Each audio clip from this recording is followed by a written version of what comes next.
Well, jazz education started at UofL in approximately 1985, 6, 7, in that time period when I came on the faculty as the saxophone teacher. And part of my duties at that time included teaching classical saxophone and jazz. And one of the components that I had this experience with as a younger person in school was how most schools divided these things. They were separate, definitely not equal. And so as I became more and more entrenched in the school and became a more valued teacher, I saw the need for us becoming more encompassing, where jazz and classical became more equal partners. So within my studio, certainly in the saxophone studio, the saxophone players had to learn material from both styles. So they had an opportunity to find a way to express themselves through jazz as they studied their traditional music. I think it's really important for a music educator in the 21st century to recognize the value of not just studying music, but the variety of styles that are in music today. For someone to graduate not having any experience in the classical field as well as the jazz field is folly. Because when you get out of here, all the music we do today, if you turn on the TV, the music and the movies, the radio, CDs, MP3s, whatever you listen to, the music is all becoming more and more homogeneous and becoming ways that encompass more and more styles. And so for a young person, if they go through school, it really behooves them to have experiences throughout the spectrum. So what I tried to do as we developed the program was keep that in mind, that it would not be an exclusive thing where jazz is a separate thing that you learn on your own and the jazz guys hung about themselves. But I wanted to embrace the whole school to where jazz became a component that everybody had a chance to play in. And it took a while, but eventually we got to develop into programs as far as degrees. We started with the Bachelor of Arts degree and then finally got a master's degree first. And then we became able to have a Bachelor of Music degree in jazz performance, which is like most degrees in any major school. In fact, I put ours up with any school in the country because we offer a great deal of opportunity to do a variety of different things. And then after that, we added a writing and arranging component to our master's degree. And then we also have something that's very unusual, I think. It's a music therapy jazz degree that works together, because that way improvisation is a major component of what they do all the time anyway. So that became a natural extension of their degree. So the improvisation, that key word runs throughout everything we do. The reason the program developed as it is now is that when I first started talking with the guys about how to develop what we do, we wanted to model it more on what Jamie Aebersold does with his jazz camps, in a way that where the individual is stressed in a small group setting where they improvise, where they work on their own craft in conjunction with others in an ensemble. A lot of schools will do it with big bands as being the focus, and that's a great way of doing it too, but it ends up being maybe 4 or 5 people at the most soloing. In our program, everybody is not only encouraged, but they're required to solo, and it becomes something that becomes the driving force. And while the ensembles are definitely important, the improvisation and the individual working toward their own goals as an improviser and as a creative individual is the goal of our program. One of the things that I'm most proud about in our program is that we embrace people from all cultures and all walks of life. It's a goal for us to include as many people as possible, regardless of where they come from, how much experience they have. Our job is to teach them. So from undergraduate to graduate degree, we have had a lot of really beneficial opportunities throughout our time to embrace foreign students. Not only people from throughout the United States, but people from throughout the world. And we're most proud of the things that we've done that have incorporated students coming for a master's degree, some coming for an undergraduate degree, that are from societies where jazz is very a desirable thing to strive toward, and they're looking for ways to further their study. And through a number of reasons, we have become a focal point for a lot of those students to at least consider us. We have an International Jazz Quartet, which focuses, as it does the title, on international students.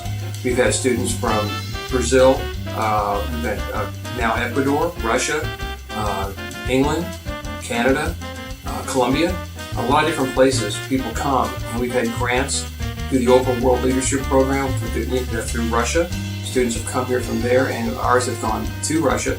We have now the FIPSI Catalyst grants, where we have people who have come to UofL as an exchange and spent a semester here. Our students are currently in Brazil right now studying. We've had that. You also have students from Australia come as part of the exchange that we have there. We have students from Poland who are interested in coming. People from Argentina have come up. So we've had a lot of different interactions with students from different cultures. It's a great opportunity for them because they go home and spread the gospel of jazz. And they're sharing the love of the music that we have, but they're also putting their little twist to it. They're changing things a little bit. And as they change it, they also change us, which is reflective of how our times are changing as well. That only is great for them, but it's also great for our other graduate students and undergraduate students because they're experiencing people from a different part of the world. They're understanding and appreciating the differences we have between individuals, between cultures, between music, and the idea that we can all work together. Maybe the language isn't always clicking as it should be, but when we put our instruments in our hands, whether it's a saxophone or a piano or a guitar, we're all playing the same language then. And it's a really great opportunity for, like I said, undergraduates and graduate students because everybody gets a taste of having the interaction between people. I am a native of Louisville, and I've lived my whole life here. I've had the opportunity to travel to many places. In fact, right now it's 45 countries, playing jazz and teaching. So I've been very lucky. One of the great things is I get to come home. And Louisville is, of course, a very familiar place for me because I've been here my whole life.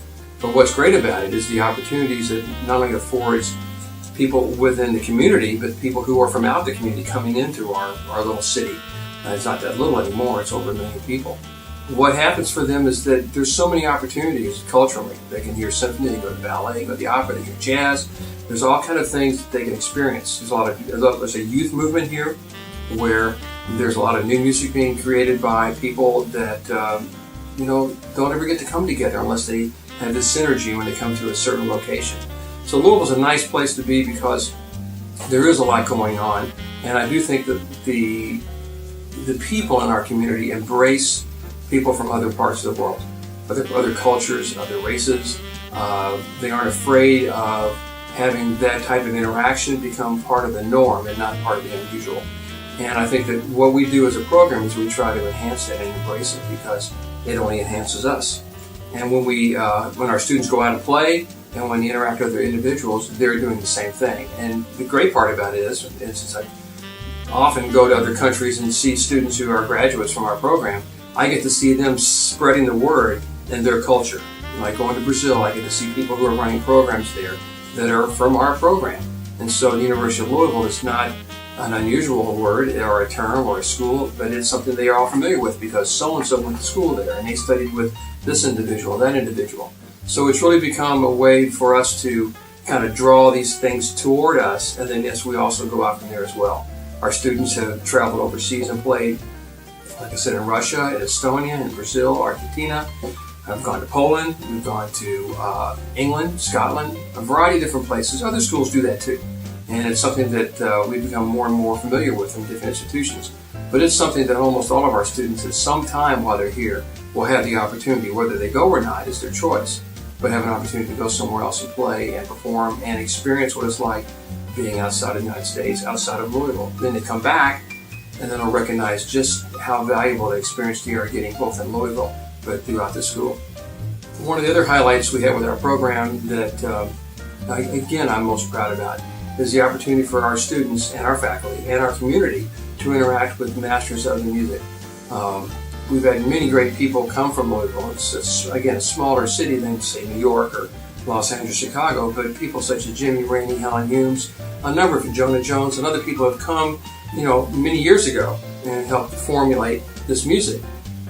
So what we try to do here with our artist programs, we have a visiting jazz artist that we can bring in people, but before that, one of our mandates, at least one of the things that I wanted to make sure happened when we have a jazz festival and other times, is to bring in living legends.